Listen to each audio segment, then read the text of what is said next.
Look at this bee. She's setting off on her first foraging trip of the day. She's on the hunt for something sweet. Flowers provide just about all of the food that bees need. They make sugary liquid nectar and protein-rich pollen.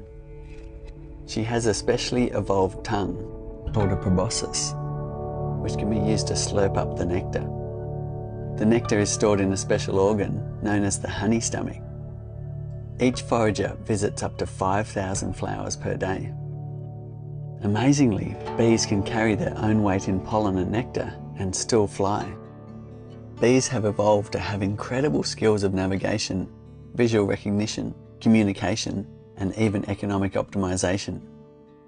It's not an easy task for an insect so small to fly so far from the hive and make it back with energy to spare. If she runs low on energy to fly all the way home, she'll tap a bit of nectar from her honey stomach into her actual stomach. And as she's flying from flower to flower, enzymes in her honey stomach begin to break down the sugar molecules. When she gets back to the hive entrance, she'll pass the nectar to a younger house bee, who will pass it to another bee and another. This process breaks down the sugar molecules even further. This liquid is eventually deposited into the honeycomb cells. And for the next 5 days or more, bees will fan with their wings in order to evaporate the moisture, turning this nectar into honey. Once the water content is less than 20%, the honey is ripe, and the bees will seal the cell over with wax.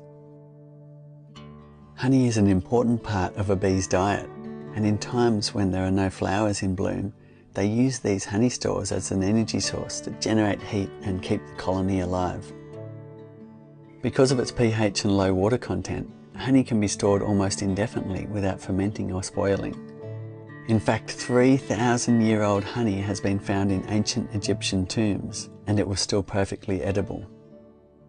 Honey also has incredible medicinal properties and has been used for this purpose for thousands of years.